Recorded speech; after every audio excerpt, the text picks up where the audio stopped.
ವೀಕ್ಷಕರೇ ನಮಸ್ಕಾರ. ಪ್ರಯಾಗ್ರಾಜ್ನಲ್ಲಿ ಒಂದು ಆಘಾತಕಾರಿ ಘಟನೆ ಬೆಳಕಿಗೆ ಬಂದಿದೆ. ಫಸ್ಟ್ ನೈಟ್ನಲ್ಲಿ ವಧು ಹಾಲಿನ ಜೊತೆಗೆ ಹೋಗೋ ಬದಲು ಚಾಕು ಹಿಡಿದು ರೂಮ್ಗೆ ಬಂದಿದ್ದಾಳೆ. ಅವಳ ಮಾತನ್ನ ಕೇಳಿ ವರ ಬೆವರಿ ಮೂಲೆ ಸೇರಿದ್ದಾನೆ. ಅವಳು ಹೇಳಿದಾದ್ರೂ ಏನು ಎಲ್ಲವನ್ನ ನೋಡ್ತಾ ಹೋಗೋಣ ಬನ್ನಿ ವೀಕ್ಷಕರೇ ಇತ್ತೀಚಿನ ದಿನಗಳಲ್ಲಿ ಇಂತಹ ಘಟನೆಗಳು ಒಂದ ಎರಡ ಸಾಲು ಸಾಲು ಬೆಳಕಿಗೆ ಬರ್ತಾನೆ ಇವೆ. ಅಮಾಯಕರನ್ನ ಮದುವೆ ಮಾಡಿಕೊಂಡು ಅವರನ್ನ ಹೆದರಿಸಿ ಇಲ್ವಾ ಹತ್ಯೆ ಮಾಡಿ ನಂತರ ಬಾಯ್ ಫ್ರೆಂಡ್ ಬಳಿ ಹೋಗ್ತಾ ಇರುವ ಪ್ರಕರಣಗಳು ಹೆಚ್ಚಾಗ್ತಾ ಇವೆ. ಮದುವೆಯಾದ ಹುಡುಗ ಒಳ್ಳೆಯನಾದ್ರೂ ಕಷ್ಟ, ಕೆಟ್ಟವನಾದ್ರೂ ಕೂಡ ಕಷ್ಟ. ಗಂಡ ಒಳ್ಳೆಯವನಾದ್ರೆ ಅವನಷ್ಟು ಒಳ್ಳೆ ಗಂಡ ನನಗೆ ಬೇಡ ಅಂತ ಮದುವೆಯಾದ 4 ದಿನಕ್ಕೆ ಮಹಿಳೆಯೊಬ್ಬಳು ಪತಿಗೆ ಡಿವರ್ಸ್ ಕೊಟ್ಟಿದ್ದಾಳೆ. ಇನ್ನು ಕೆಲವರು ಡಿವರ್ಸ್ ಬಗ್ಗೆ ಯೋಚನೆ ಮಾಡದೆ ಡೈರೆಕ್ಟ್ ಹತ್ಯೆಗೆ ಸ್ಕೆಚ್ ಹಾಕಿ ಗಂಡನ ಕಥೆಯನ್ನೇ ಮುಗಿಸ್ತಾ ಇದ್ದಾರೆ. ದಿನಕ್ಕೊಂದು ಇಂತಹ ಸುದ್ದಿ ಹೊರಬರ್ತಾ ಇದ್ದಂತೆ ಹುಡುಗಿಯರ ಮೇಲೆ ನಂಬಿಕೆ ಕಡಿಮೆ ಆಗ್ತಾ ಇದೆ. ಮದುವೆ ಆದ ಮೇಲೆ ಹುಡುಗರು ಪ್ರಾಣ ಕೈಯಲ್ಲಿ ಹಿಡಿದುಕೊಂಡು ಬದುಕುವಂತ ಪರಿಸ್ಥಿತಿ ನಿರ್ಮಾಣವಾಗಿದೆ. ಪತ್ನಿಯಿಂದ ಅಪಾಯ ಎಲ್ಲಿಂದ ಯಾವಾಗ ಬೇಕಾದ್ರೂ ಬರಬಹುದು ಅಂತ ಜೀವವನ್ನ ಕೈಯಲ್ಲಿ ಹಿಡಿದು ಬದುಕುವಂತ ಪರಿಸ್ಥಿತಿ ನಿರ್ಮಾಣವಾಗಿದೆ. ವೀಕ್ಷಕರೇ, ಉತ್ತರ ಪ್ರದೇಶದ ಪ್ರಯಾಗರಾಜ್ ಹುಡುಗನೊಬ್ಬ ಕೂದಲಳಿ ಅಂತರದಲ್ಲಿ ಬಚಾವಾಗಿದ್ದಾನೆ. 3-4 ದಿನ ನಿದ್ರೆ ಮಾಡದೆ ಕಣ್ಣು ಬಿಟ್ಕೊಂಡು ಕುಳಿತಿದ್ದ ಹುಡುಗ ಕೊನೆಗೂ ನಿಟ್ಟುಸಿರು ಬಿಟ್ಟಿದ್ದಾನೆ. ಬಡ ಜೀವ ಉಳಿಯಿತು ಪಾಪ ಅಂತ ನಿಟ್ಟುಸಿರು ಬಿಟ್ಟಿದ್ದಾನೆ.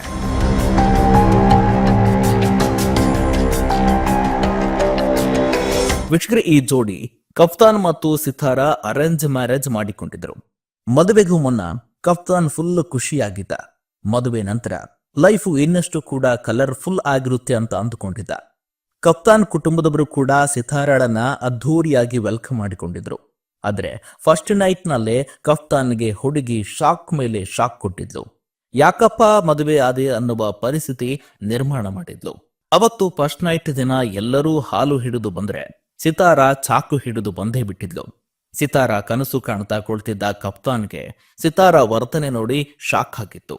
ಗಂಡ ಹತ್ತಿರ ಬರ್ತಾ ಇದ್ದಂತೆ ಚಾಕು ತೋರಿಸಿ ಹತ್ತಿರ ಬಂದ್ರೆ ಹುಷಾರ್, ನನ್ನನ್ನ ಮುಟ್ಟಿದ್ರೆ 35 ತುಂಡುಗಳಾಗಿ ನಿನ್ನನ್ನ ಕತ್ತರಿಸಿ ಬಿಸಾಕ್ತೇನೆ ಅಂತ ಎಚ್ಚರಿಕೆ ಹಾಕಿದ್ಲು. ರಾತ್ರಿ ಪೂರ್ತಿ ಸರಿಯಾಗಿ ನಿದ್ರೆ ಮಾಡದ ಕಫ್ತಾನ್ ಹನಿಮೂನ್ಗೆ ಹೋಗೋದಿರ್ಲಿ, ಮನೆಯಲ್ಲಿ ಇರೋದಕ್ಕೂ ಕೂಡ ಬೆವರಿ ಬೆಂಡಾಗಿ ಹೋಗಿದ್ದ. ಬರೀ ಒಂದು ರಾತ್ರಿಯಲ್ಲ, ಸತತ 3 ರಾತ್ರಿ ಸಿತಾರಾ ಇದೇ ರೀತಿ ಬೆದರಿಕೆ ಹಾಕಿ ಕಫ್ತಾನ್ ನನ್ನ ದೂರ ಮಲಗಿಸಿದ್ಲು. मैं सोचा ये चाकू क्यों ली है, तो मेरे मन में कुछ ऐसे मैं सोचने लगा कि चलो कॉमन सी बात है, चाकू ली होगी. लेकिन सर मैं जब उसको टच करने गया तो मुझे चाकू कह रहे मतलब धमकी देने लगी कि अगर टच करोगे हम तुमको मार देंगे या तुमको मारेंगे, अपने आप को मार देंगे. तो मैं बोला ऐसा क्यों? कह रही है कि मैं और किसी से प्यार करती हूँ, उसका अमन नाम है. मैं बोला अच्छा. ಮದುವೆಯಾಗಿ 3 ದಿನವಾದರೂ ಸಿತಾರಾ ಬದಲಾಗಿರಲಿಲ್ಲ. ಉಸಿರುಗಟ್ಟಿಸುವ ವಾತಾವರಣ ನಿರ್ಮಾಣವಾಗಿತ್ತು. ಕಫ್ತಾನ್ ತನ್ನ ಅಮ್ಮನಿಗೆ ವಿಷಯ ತಿಳಿಸಿದ. ಮನೆಯಲ್ಲಿ ಇದರ ಬಗ್ಗೆ ಗಂಭೀರ ಚರ್ಚೆ ಕೂಡ ಆಗಿತ್ತು. ಕಫ್ತಾನ್ ಕುಟುಂಬ ಹಾಗೂ ಸಿತಾರಾ ಮಧ್ಯೆ ಗಲಾಟೆಯಾಗಿದೆ. ಯಾವುದಕ್ಕೂ ಕೂಡ ಸಿತಾರಾ ಕ್ಯಾರೆ ಅಂತ ಇಲ್ಲ. ನಾನು ಕಫ್ತಾನ್ ಪ್ರೀತಿ ಮಾಡೋದಿಲ್ಲ, ನನಗೆ ಬಾಯ್ ಫ್ರೆಂಡ್ ಇದ್ದಾನೆ, ನನ್ನನ್ನ ಅವನ ಜೊತೆ ಕಳುಹಿಸಿ ಕೊಡಿ ಅಂತ ಕಫ್ತಾನ್ ಮನೆಯವರೆಗೆ ಆ ಹುಡುಗಿ ಆರ್ಡರ್ ಮಾಡಿದ್ಲು. ವಿಷಯ ಅಲ್ಲಿಗೆ ನಿಲ್ಲೇ ಇಲ್ಲ. ಪ್ರಕರಣ ಪೊಲೀಸ್ ಠಾಣೆ ಮೆಟ್ಟಿಲೇರಿತ್ತು.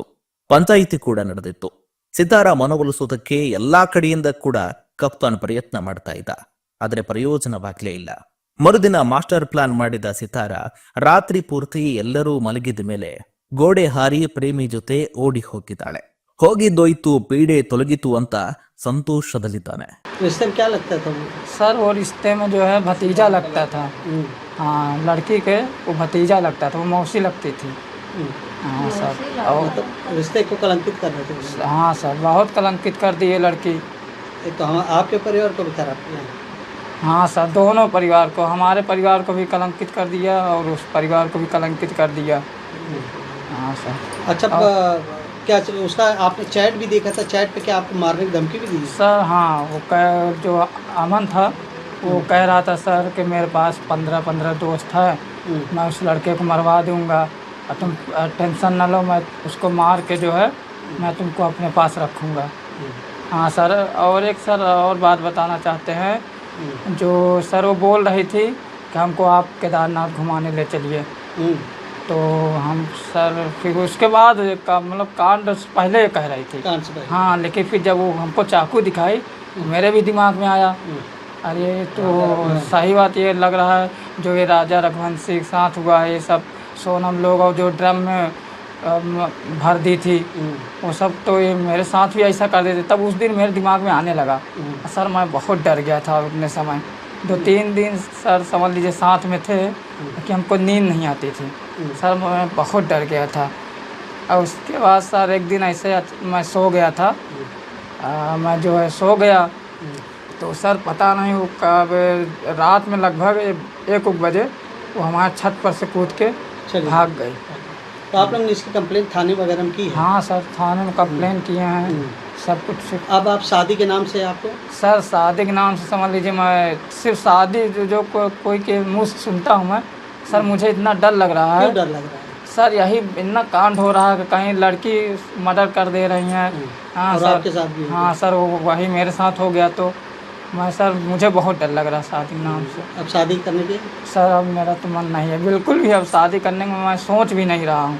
सर इतना समझ लीजिए पहले ही जब ऐसा हो गया समझ लीजिए मैं अभी तक सब डिस्टर्ब, हाँ सर मैं एकदम डिस्टर्ब हूँ, अभी तक मैं भूल ही नहीं पा रहा हूँ।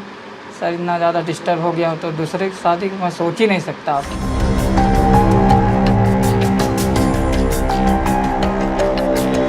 ನಮ್ಮ ವಿಜಯವಾಹಿನಿ ನ್ಯೂಸ್ ಚಾನೆಲ್ನಲ್ಲಿ ಪ್ರಮೋಷನ್ ಜಾಹೀರಾತು ಅಡ್ವರ್ಟೈಸ್ಮೆಂಟ್ ನೀಡಲು ಸಂಪರ್ಕಿಸಿ 9535808456